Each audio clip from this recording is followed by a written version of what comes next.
Hey there, it's Mandee Montana. Are you taking great care of your skin? You know I use great products. I take my vitamins and I drink plenty of water, but I could be better about applying sunscreen daily and making sure my skin is protected against premature aging. What about you? Well, I've got great news. I have a solution. It's the new Premium Diamond Glow Treatment at Hand and Stone Massage and Facial Spa in Tyler. I love it. I went recently and it exfoliates and hydrates your skin at the same time. Amazing, right? My skin feels so soft and silky after. You have to try it. If you've never had a facial before, they have different options at Hand and Stone, like hydrating and brightening. But if you're struggling with dark spots, hyperpigmentation, sun damage, sallow skin, enlarged pores, or maybe oily skin, this is the treatment for you. If you want your skin to glow and look and feel amazing, book the Diamond Glow. Schedule now by visiting Hand and Stone Massage and Facial Spa in the Cumberland Shopping Center in Tyler or online at handandstonetyler.com. Welcome to the Celebrating Women podcast, hosted by Mandee Montana. A podcast that celebrates women, their stories, their struggles, and ability to overcome.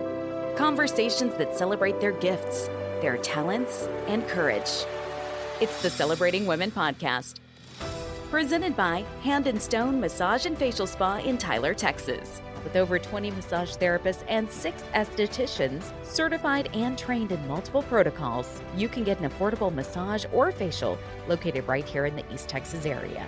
Book your appointment today. Stop by the spa in the Cumberland Shopping Center in Tyler or online at handandstonetyler.com. Hey friends, it's Mandee. And hey, I've had a bit of a curveball thrown at me this past week. Unable to get into the podcast studio at times when I've needed to. So I've got another replay for you. This one was a great conversation that I had with my good friend Carleen Dark talking about vision casting. So if you are, anticipating spring and thinking about how you want to spend the rest of the year. I don't know about you, but sometimes I feel that way. It's like the fall and the spring feels like a very natural reset for myself. So hopefully you will find as much inspiration and joy in this episode as I did when I had this conversation with her originally. Welcome back to the Celebrating Women podcast. I'm Mandee Montana with special guest Carleen. She's back. Hello. It's so great to be back. I know this is the third time you've joined us on the podcast. Yes. I want a ring of honor in here. I think you need and one. And I want my name right? on the ring of honor it with a couple of other of your people. Yeah, it should be. I'm so glad that you made time for me today. So, this time of year, I tend to start refreshing like office supplies because it's back to school and people are shopping for their kids. I don't have kids, but I buy myself office supplies. I end up with a new journal or I start looking at a planner for the next year. And so when we were at lunch today, we were kind of talking about various things, some of the shifts that you and I have made in careers and also the time of year. And we thought this would be a great time to talk about vision casting because that's something you can do through any kind of transitional life change. Yes. Right? We know you have your life after divorce course, but even like someone who is maybe thinking about changing careers or maybe being an entrepreneur and stepping away from the workforce or re-entering the workforce and kind of evaluating what that might look like. Vision casting is a really helpful tool, and it's one that you happen to know a lot about. Yes, I do know a lot about it just because I've been doing a lot of it over the past several years. And really thinking about where casting that vision and putting it in writing and giving it some specificity has actually helped advance the ball in bringing some of those things to light. From going from, I have a dream, but here's where I am in life and how do I get from point A to point B? Or in my case, it was like, how do I get from point A to point P? Yes. So many different things along the way. Right. And then actually figuring out a way to commit that to a process and then make a commitment to myself to do that and then start walking in that direction while I was still juggling the B, C, D, E, and F, and G that were in my life. So one of my favorite ways to learn is through storytelling, and you are such a great storyteller. So since you've used it in a lot of different ways, is there a specific example that you'd like to share with how you have applied vision casting from, okay, I have this idea, this is where I want to go, I think I can do this, now I've got to create the vision so I can actually see it into reality, and that you've achieved it, or at least a piece of it? Sure. So I'm always one of those that I'm a planner, and I'm an overthinker. I've been accused of being a little bit of an overthinker. I can relate to that. But I think this is one of those situations, or well, my situation has been one where I believe that served me because I was in a corporate job, a very demanding job, a very time-consuming job, and one that really held my identity in a lot of ways. And what my dream was a complete departure by all accounts. Nothing in the same space, doing the same things, even though everything that I did has led up to teaching me how to do what I'm doing now. But being able to start with, okay, what's standing in my way? Because looking at how in the world am I ever going to get, how am I going to be an entrepreneur helping women recover from divorce and finding tools to manage their grief and to heal their hearts for real when I work 12 hours a day? And so what's in my way? So I started there. Okay, what stands in my way? Well, there's this little thing called a paycheck. I kind of need to have that.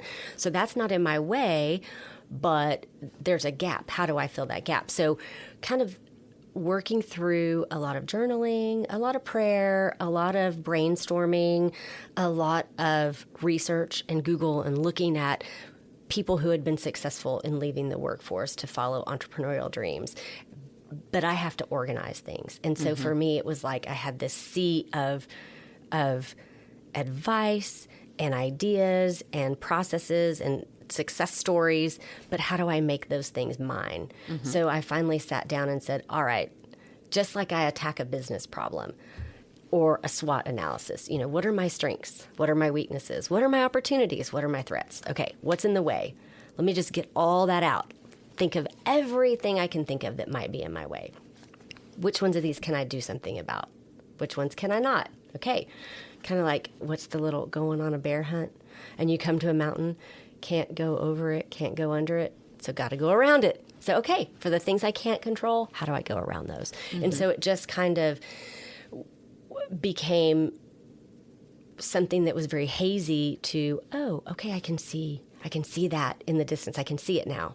And then after moving through some paths in life, and I don't even know, I feel like I'm all over the place, but looking back and saying, oh, okay, what worked? How did I clear the vision and down into a process? So I feel like you've probably seen a lot of different ways to do this vision casting. I know I have. I've watched people do it where somebody guides you through it. And maybe you're in an audience at a conference and you've got somebody that's really dynamic speaking on stage. And they're like, okay, we're all going to close our eyes and I'm going to walk you through this vision process. I'm going to ask you some questions and have you picture yourself and feel the full senses, imagine yourself there. Like that's one way to do it. Yes. If you don't have that kind of guidance though, if you're a Carleen and you're trying to get from point A to point P on your own through this journaling process, did you utilize some prompts or have you come up with some prompts to be that guide? I have come up with some. I did not find any. I think what really worked for me and the catalyst for it was I had to basically make a contract with myself. Okay. I had to say, all right, Carleen, you're going to do this. And I basically wrote out a contract between me and myself and signed it and dated it. So then it's in writing, it's on paper, it's concrete. So it's like, okay, now, and I don't like to break promises to people. Right. I don't like to break promises to anybody. And we tend to break promises to ourselves. We promise we're going to go to the gym. We promise this, and we feel like, gosh, I could never break a promise to another person, but I can break a promise to myself because it's just me, right? But something about the act of writing that down is very, very meaningful. And that was my biggest hurdle was someday I'm going to, oh, I would love to. Oh, it would be so nice if I could do this. Man, one of these days, wouldn't it be so great? I could dream about it.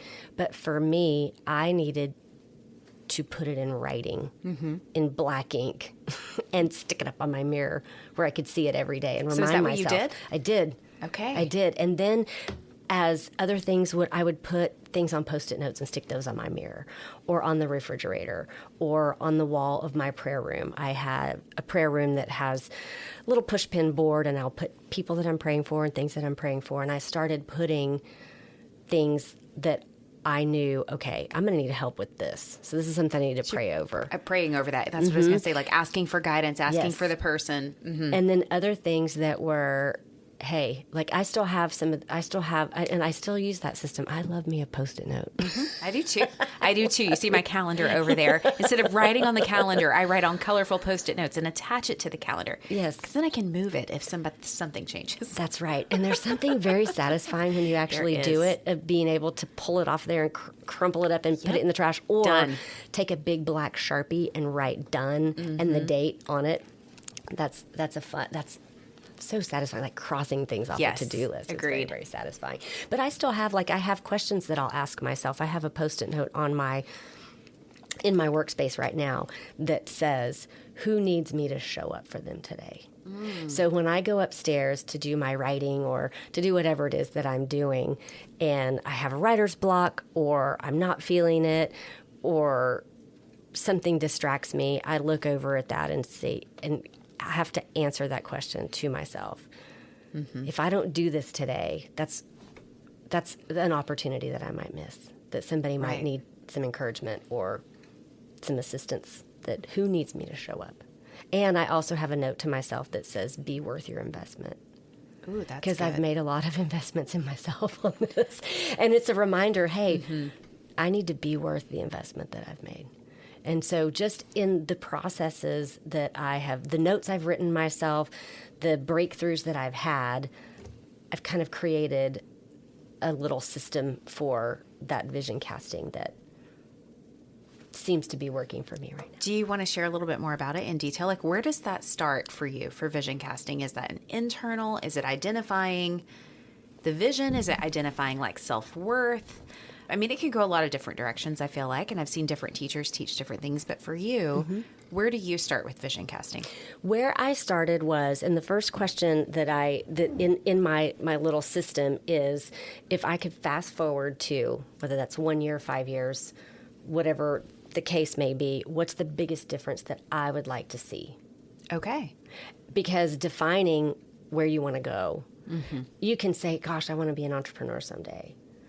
Yeah, but what does that look like? What does that look like? And how specific is that, and what does that mean? Entrepreneurship takes on many, many forms. But if you give yourself a time frame, say, in 1 year, I would like to see myself either in a different job or working only 25 hours a week, or I have started this company by this time, or I am,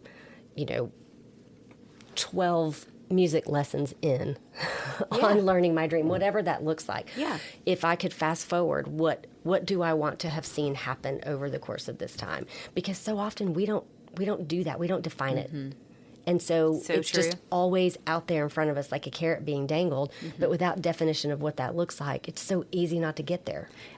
You used the word specificity earlier. I think that's a good one. Clarity for me has always been a really good word. I think, sometimes different words resonate with different people. So whatever it is for you, like apply that to this to hone in on what is in game for me in this vision. Like, what is that? Yes. What does that look like? And then what does that feel like?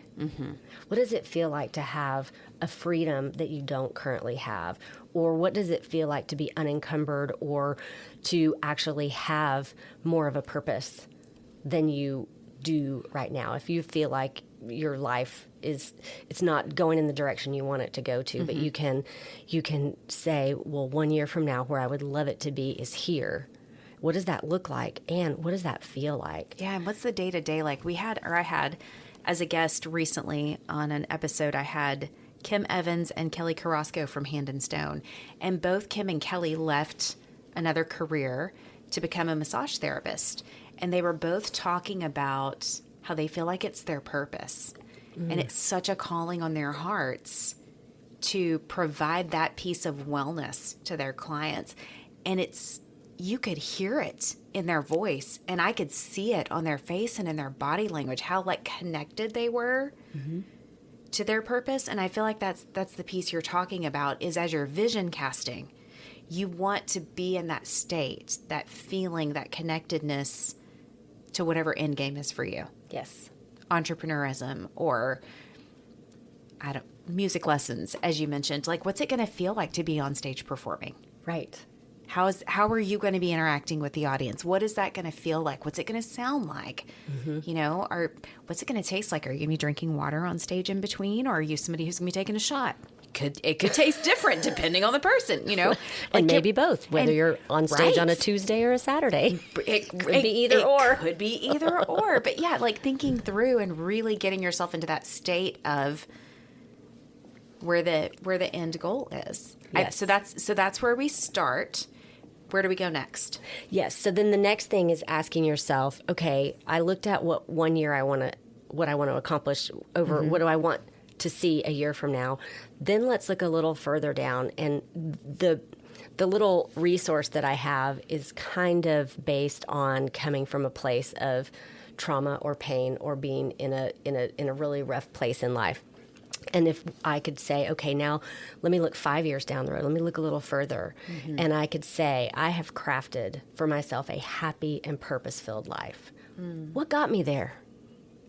Because sometimes we can't see a path forward, but if we can put ourselves in a place and then look backward, it's easier, even though those things haven't happened yet.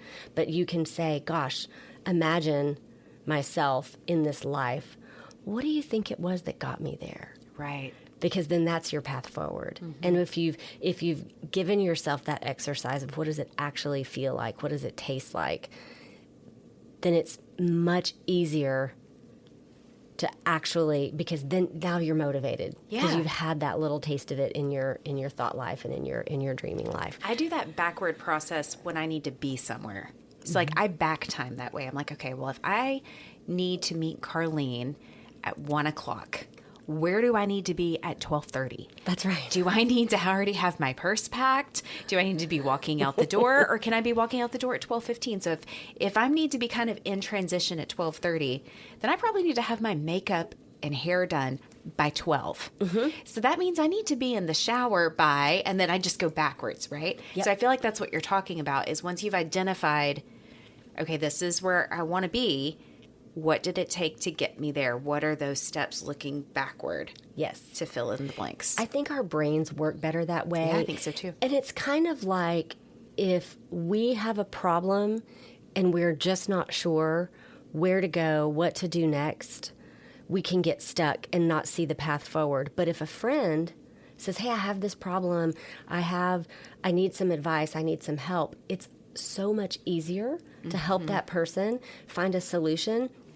That's kind of what you're doing now, because you're taking yourself out of your today, which feels maybe chaotic or heavy, and you can't see the forest for the trees. It's almost like you're lifting yourself out of there. So it's almost playing the same trick on your brain as if you're giving a friend advice, which is way easier to do. So much easier. Yes. And so if you can say, okay, here's where I am in the future now. Let me look back and see what got me there. You're lifting yourself out of your present state, which is what blocks your vision. Yes. So that's why that is effective. And I don't know if there's a psychological principle for there that. There probably is. I'm not. We just know it works. I took some psychology in college, but that's the extent of my psychological education.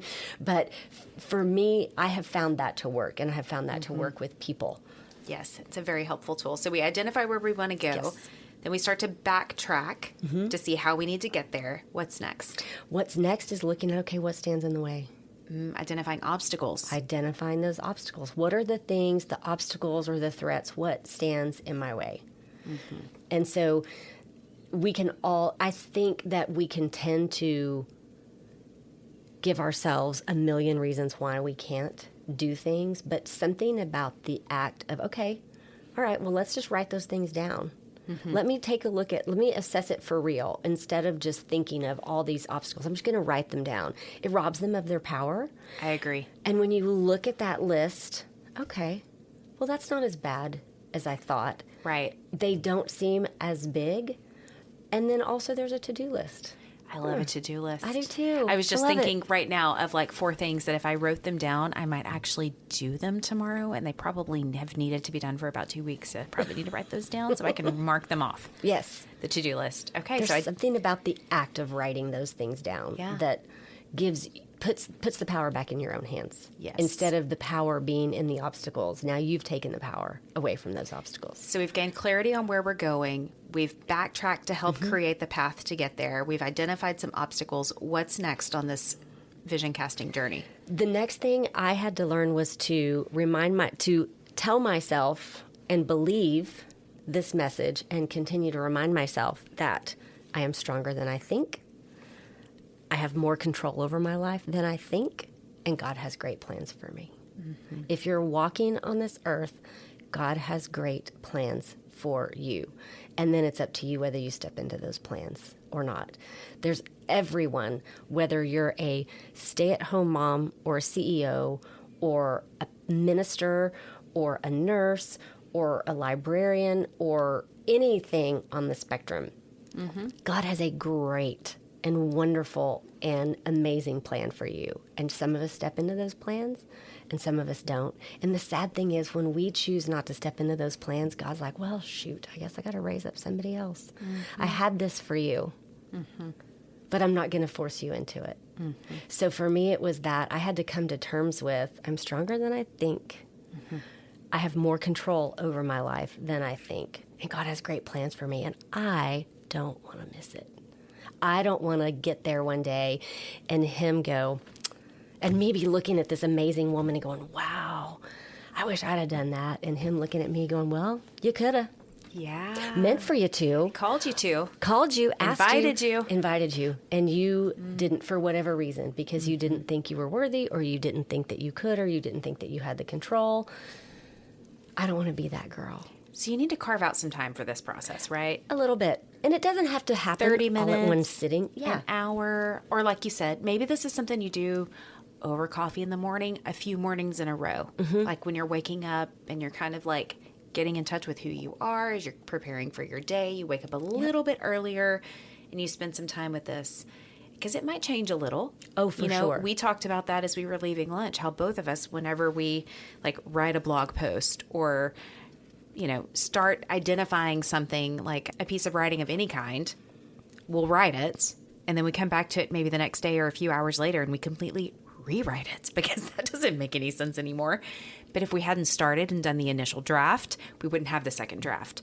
So this is the same thing. This can be an evolving process, right? Without a doubt. And it can be, over my coffee on Saturday mornings, because that's the only time that my brain slows down for a moment, and that I have a few moments of peace, and that I'm not thinking about my work week anymore.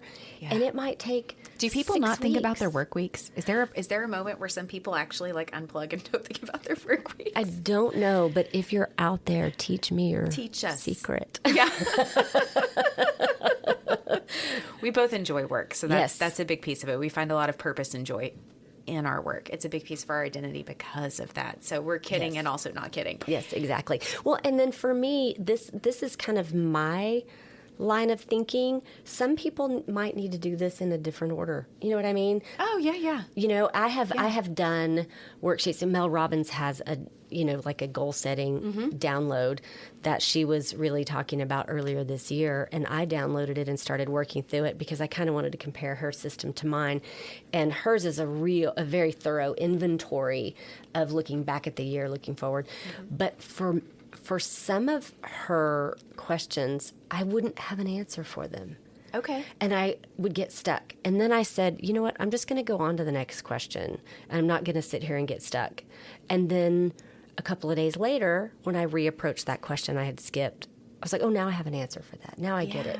Our brains all work in different orders sometimes, I think. Yeah. So if you need to skip around, this is just the this order is my of framework. This is Carleen's framework. But but I like it because I appreciate where you're coming from. I see the path where the logical path that you're taking to get through the vision. So what's next after we're reminding ourselves of our strength? Yes. So you're going to love this one because it's also a to-do list. Oh. What are 3 things that I can do to help this vision become a reality. Just 3. And if you don't think of one, but something, put something down on paper that you're like, okay, this is at least one thing. I would like for you to have at least 3 things to do to help make this a reality. That doesn't mean this is all that I need to do to complete it. But if I can identify 3 things that will help advance the ball, what are those 3 things? In your framework, do you see those as big pieces to the puzzle, or are you looking at action items for today? Like, how are you looking at that, those 3 things? Both. I really looked at it as both. Like, okay, for me, when I was looking at how do I leave corporate America and run an e-commerce business that helps women recover from divorce, for me, what are the 3 things that I could do along the way while I was still working to help this become a reality were, okay, I'm going to commit to writing something every weekend, whatever that looks like. And as I started writing, then the framework for the program started to come into focus better. So the commitment was I could start writing. I could just start writing down my thoughts on what was it that helped me truly find healing from divorce. Where did I go wrong that I can write down about, hey, I learned this lesson the hard way. Yeah. Here's a way that women can do it smarter. Right, I did. right. What are the things that I learned? And I just started writing. And in the course of making myself write those things down, then the framework started to present itself to me because I was moving the ball forward. So my 3 things were, I could start writing something every week. I can start talking to people who I know have been through a divorce and finding out what was the hardest part and what worked for you. And then the other thing was to manage my stress so that I could be creative. Because I have in the past let stress control me instead of me controlling it.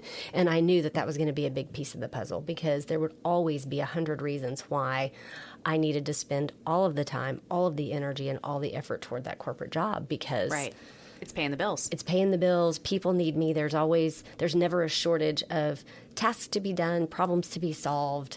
Right. So for me, one of my things was managing my stress better so that I could actually clear my mind, do some writing, and create the framework. So that was really where I started. It was that simple. Yeah. I'm just going to start moving in a direction and writing something down, even though I have no idea what it's going to look like. Right. So as we're moving through this journey, now we've identified a few of the things that we need to do to advance the ball and move along the path a little bit further. What's next? The next thing I asked myself was, okay, what needs to happen that only God can do?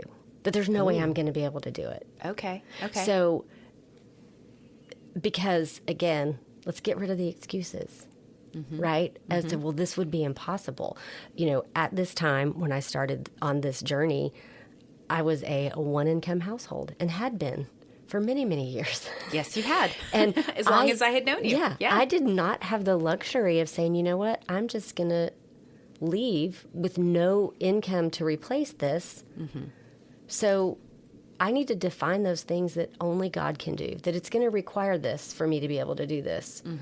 So what are those things that only God can do? And then that gave me something to stick up on that prayer wall and to be able to say, okay, all right, God. Yeah. Here's what I need from you. Yeah. He loves it when we do that. That's true. He does. He does. Because nothing's too hard for him. He's like, I was wondering when you were going to put me into this whole thing. Yes. It's amazing what happens when you start praying for things. I've had some amazing things show up this last week too. But beyond that, now that we've identified that that's a big piece to the puzzle. Huge piece. After we've said, okay, God, this is what I need from you. And you're in this process, you're doing the things that you can do while God's doing the things that he does. What's the next step? My next step was asking myself, what gifts did God give me that maybe the world needs? Okay. Because for me, it was important to know that I was doing some good. And I don't tend to acknowledge my gifting.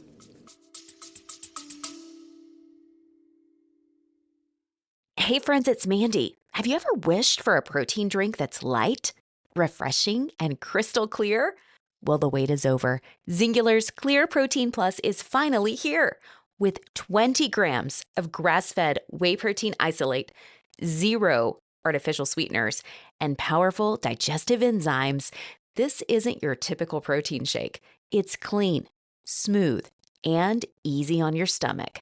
Plus the flavors, blue raspberry and frosted lemonade. So good you won't even believe it's protein. I love how refreshing and hydrating it is, especially after a workout or a busy day.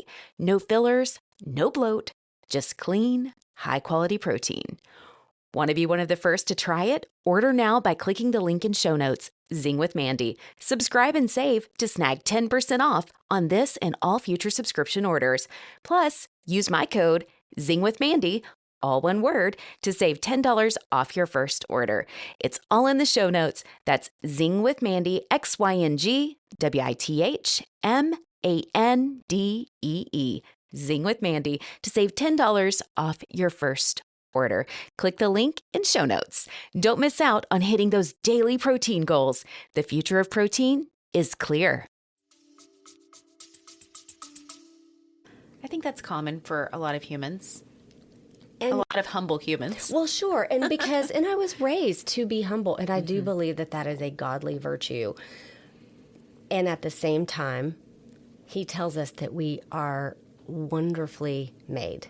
So he gives us all gifts. And if he has a purpose for us, then he has to have given us giftings. And sometimes it's in identifying those giftings that we have that helps us carve that path forward. You know, I knew I was going to start writing every week and figure it out.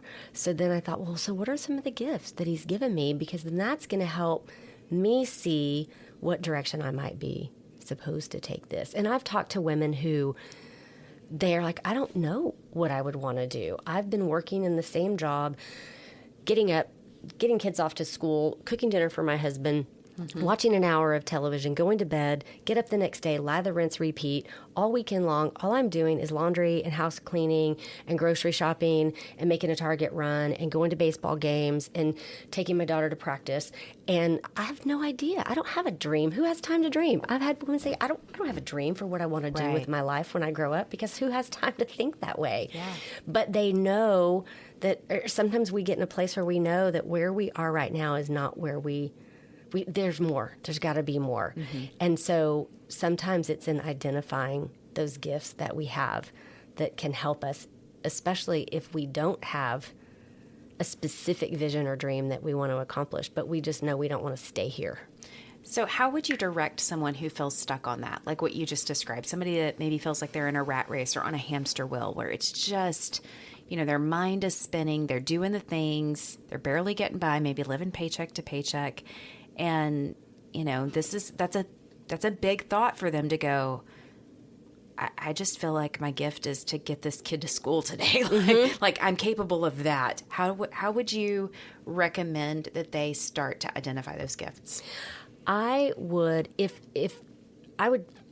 their brain is constantly spinning and they feel like there's just no room in there, I highly recommend journaling, even if it's 5 minutes a day. You can put your phone down 5 minutes earlier. You can stop scrolling Instagram. You can take a break for 5 minutes and get the things that seem to bounce around in our heads, put them on paper, because that creates space in your brain. And there's a lot of scientific evidence that supports that, that just the act of journaling and writing the things down that you worry about, the things that you're thinking about, getting those things out of your brain and on paper, it does two things. First of all, it stops the echo chamber where they're bouncing around like a racquetball, because you've directed it somewhere else and something inside your brain knows, oh, okay, I can lay that down for a second.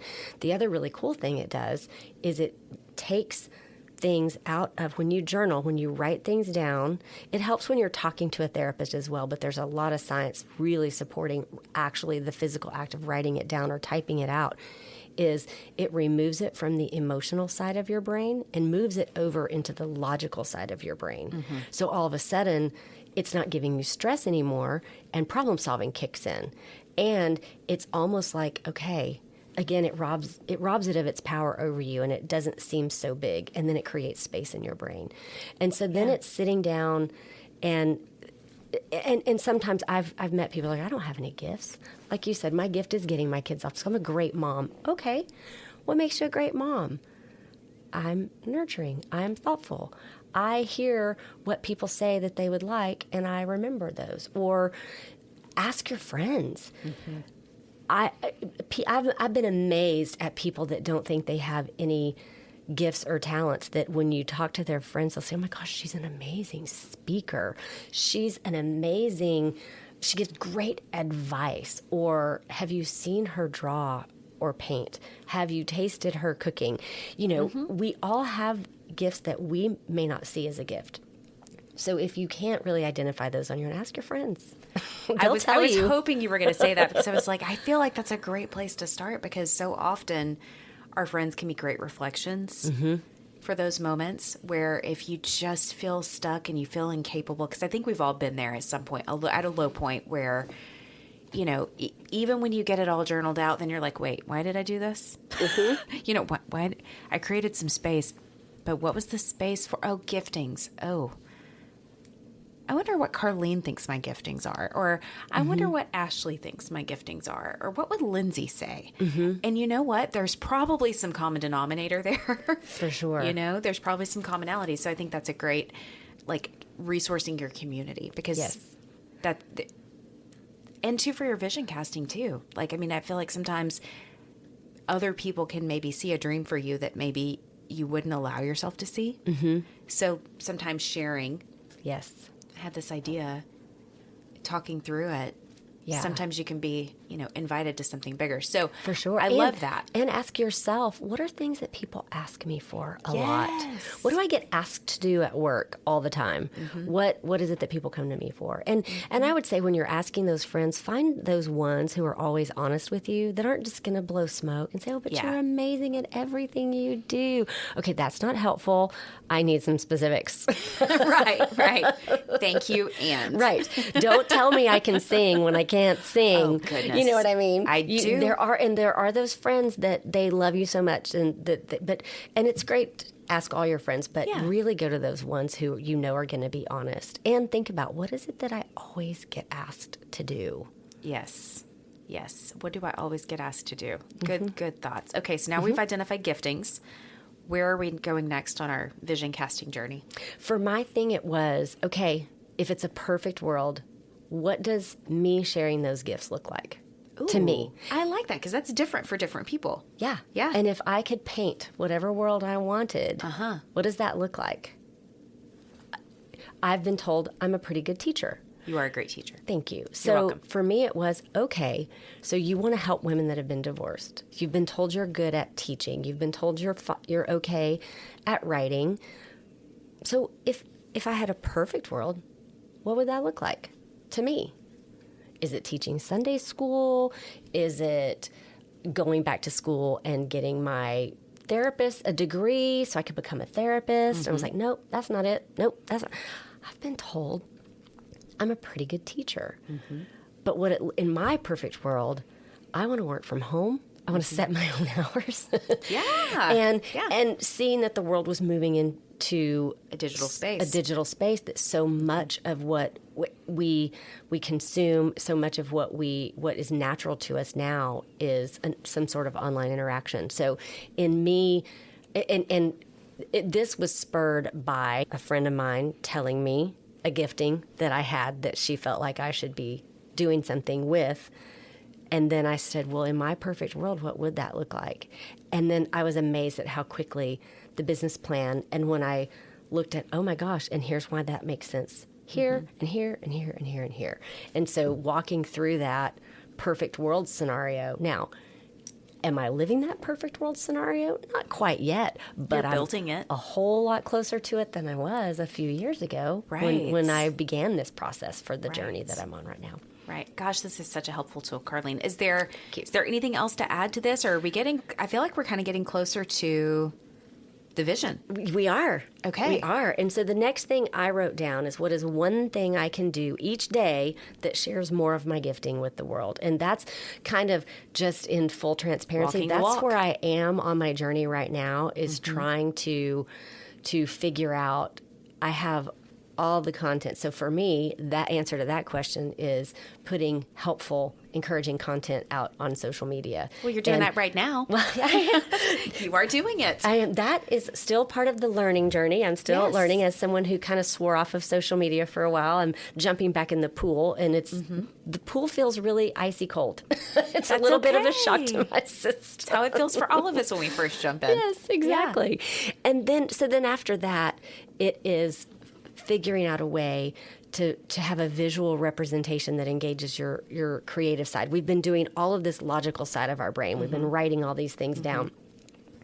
I started with a vision board.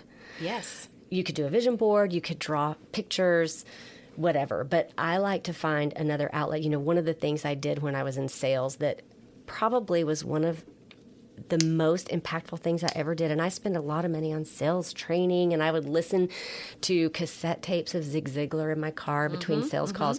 But probably the best thing that I ever decided to do was I bought a little small cork board at Office Depot, and I sat down and thought, what are a few things that I want that I can't afford right now? Yeah. So I went to jcpenney.com and printed out a picture of new towels. And I cut that out, and I stuck that on my board. And I printed out a picture of the word debt, and I put a big red circle and slash over it, no debt. I printed out a picture of a swimming pool. I wanted a swimming pool. I put that on the board. I had about 9 things. A Porsche Boxster was another one that I really, really wanted. And I put all those things on that vision board, and I put them strategically above where my phone sat on my desk. And every day before I went home, I would look at that board of all those things I wanted that I could not yet afford, and I would pick up that phone and make one more call. And I can't tell you how many appointments I got off of that one more call. And it was it was me creatively with scissors and tape and push pins making this board. Yeah. And how impactful that was for me. And it was so satisfying that as I achieved those goals, I would write with a big Sharpie, done, and put the date on it. And I would leave it up there for another 30 days to remind me that not only do I still have unmet goals, but I've done some of these. And if I can do that one, I can do that one. And then after 30 days, I would pull it down and replace it with another goal. So that's kind of one of those things from my corporate world and in the world of being in sales that I've translated to this process. And whether that's drawing pictures, for me, it was a vision board. Yeah, there's a lot of support for vision boards. Yes. A lot of research supports it. Yes. Having that visual representation. And again, being able to put yourself, like, you probably know what it feels like to experience new towels. Oh, they're the best. They're the best. And so you're thinking about that when you're looking at those towels, right? Yes. And you're like, okay, that I can accomplish. I can accomplish that with a few more appointments. So I am going to pick up the phone That's and I'm right. going to make that call. That Porsche Boxster looks really good, but that's probably going to be a lot more appointments. But those towels, you know what I mean? You've got your something that is more achievable, and then you've got that stretch goal too of I can get there. I can get that one's right. going to be on the board for a while, but I can get there. That's right. And the day that I did buy those new towels, it took, my linen closet looked like probably a lot of our linen closets. It was hand-me-down towels, gosh, give-me towels. yes. Nothing matched. I think Things I have had towels holes. that are 30 years old. Yes, they do have holes in them. I don't know why. I can afford new towels. I know, but 5 different colors. Yes. And I went and donated those, and it felt so great. And then, washed all the towels and folded them beautifully like they are in the store. And then opening for weeks and weeks. Every time I opened that linen closet, it was so satisfying to see those beautiful towels all in a row. Yeah. And I'm still that way. I'm a big fan of gratitude, and that's that feeling, right? Yes. Like whether you thought it consciously or not, you're feeling grateful for those new towels. And then that just supports that whole process. Lather, rinse, repeat. That's right. For the visualization. So I love that you included that piece. What is next after visualizing? Then for me, it was, okay, I'm going to make a commitment. And I actually wrote down a prayer that I would repeat, a prayer and a commitment. So it's like, all right, God, here's what I'm asking for. And I'm a big believer that obviously God is sovereign and there are things that only he can do. I'm also a believer that he wants us to cooperate with him on the work. And sometimes our job is to sit and do nothing and allow him to work. And sometimes our job is to walk in the direction and cooperate with his work. So it was kind of all right, here's my commitment to doing the parts that I'm supposed to do. And here's what I need from you. I need the guidance. I need you to tell me when I'm supposed to walk and when I'm supposed to be still. And just writing that out. There's something about writing out those prayers. It's really cathartic and helpful. And it helps once we've written it, we've committed it to memory a little better. Because I think I'm guilty of I'll pray something once and think I've prayed it. Yeah. But we're supposed to repeat those every day. I was going to ask you about that piece specifically because that's one of the things that I have found to be helpful over the years. And it's something I've been lazy with lately. I'm trying to rebuild the habit. When I gratitude journal, a lot of times it feels like a prayer, right? Gratitude is a prayer. And so I'll write down some of the same things daily. Sometimes it's a slightly different version of the things that I'm grateful for. And sometimes I'll, say that I'm grateful for something that hasn't even happened yet because I'm doing that vision casting of I'm so grateful for this abundant income that allows me to be a part of 4 or 5 podcasts, whatever it is, right? I did that for my husband. I would thank God in advance for the husband. And I would pray over him. I had no idea who he was. But I prayed for him. Wherever he is, Lord.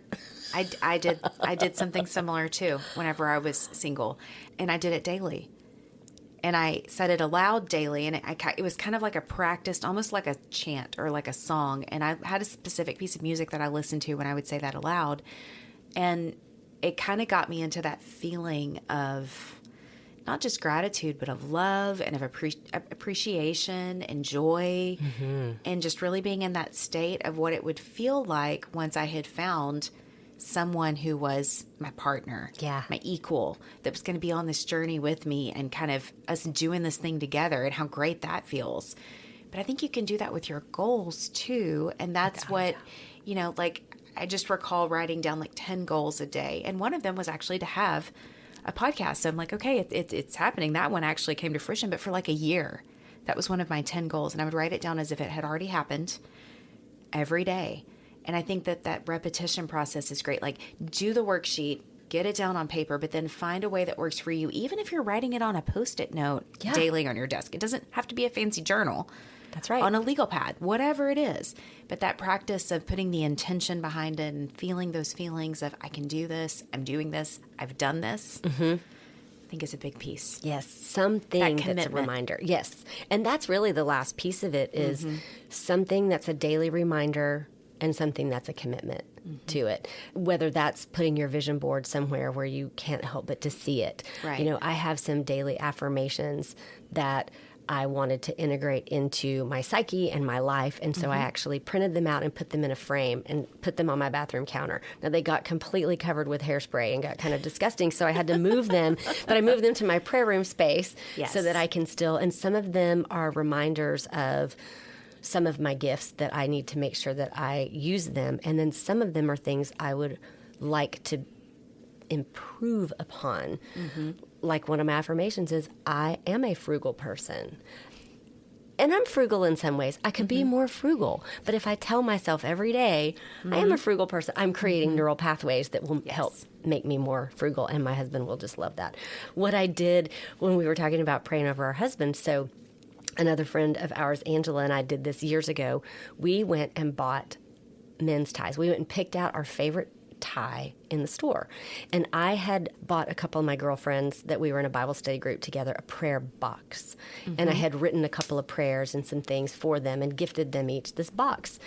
And so Angela and I both went and bought ties. Okay. And so I put that tie in that prayer box that I visit every morning. And so it was that visit. So I would pull that tie out and I would pray over, and it would remind me to pray over. I knew God had a partner for me. I had no idea who he was going to be. So having that visual reminder and tangible piece, and that I told Brad when I gave it to him that this is a. Oh, you gave him the tie. I did. I said, this is a prayer-soaked and tear-soaked tie. You probably are going to want to get it dry cleaned because I prayed into it. Yeah. It probably had chapstick on it. You know, we don't know. I cried into it sometimes, but I would say prayers over that tie and over the man that was someday going to wear that tie. And it was very sweet. When I did give it to him, I knew we were going to be getting married. It was, you know how you can just tell. Yeah. And the very sweet thing is he wore it on our wedding day. Oh. And then after the wedding, he put it in a shadow box with his favorite photo from our wedding, and it hangs in his space in our closet. Oh, that's so nice. Yeah. And it's that reminder, that visual reminder. For me, it was Your visual commitment. reminder to pray. And then now it's that reminder of answered prayer. That every day when I look at gratitude, too. so much gratitude. Yeah. Yeah. Because that got me a good one. Yeah, you did. You did. I love this so much. So the best part about all of this is you've been listening. If you haven't been taking notes, if you've been on a walk or you've been driving or doing housework or whatever you do while you listen to the Celebrating Women podcast, Carleen actually has a PDF. I do. She's willing to share it with you. I do. I created a PDF because I think that there are multiple times in our life that we might need to cast new vision for things. And, sure. And something about writing it down. I've seen that research that says you're 40% more likely to make your vision become a reality when you find a way to write it down, to have that physical representation of it, and make that commitment to yourself that you're going to do everything in your power to get there. Yes. Stop dreaming about it and start walking in that direction. So tell me the easiest way for us to do this. Can I put the link in show notes? Yes. Or do you want to direct them of where to go, or just go to the show notes and Mandee will have the link there? Yes, we can put that in the show notes. Perfect. And I will be sharing it on my Facebook page is Life After Divorce Course. And I also on Instagram, Carleen_Dark. So that will be going out there. But yes, I'll give you a link in the show notes so that Perfect. people can not have to worry about the algorithms. I love that. Of course, you should also check out her socials and follow. Or if you know someone that's going through this transition, share this with them. You know, just because you're in a wonderful, happy marriage, it doesn't mean that you don't know somebody who's struggling that might need this information. So share this episode or share Carleen's socials as well so that they can get connected. And I mean, there's a community aspect of this as well, too, that she's working on. So it's a great thing to plug into. Thank you so much for coming today. Thank you for having me. Yes, it's always so much fun. I'm excited to do this. I've got some ideas that I want to vision cast around, and I'm excited to use your framework. Awesome. And give me feedback because we sure. can add to it, improve it. I love it. I love to hear the feedback. The Celebrating Women podcast wants to hear from you. Email us a voice message to celebratingwomenpodcast@gmail.com. We would love to hear your story or the story of an incredible woman you know. Become part of the conversation on social media. Facebook.com/celebratingwomenpodcast. On Instagram, search Celebrating Women Podcast. The Celebrating Women podcast has been presented by Hand & Stone Massage and Facial Spa in Tyler, Texas. Book your appointment today. Stop by the spa in Cumberland Shopping Center or online at handandstonetyler.com. Support the show for as little as $3 per month at celebratingwomenpodcast.buzzsprout.com or visit our show notes. Thank you for listening, and don't forget to subscribe to the Celebrating Women podcast.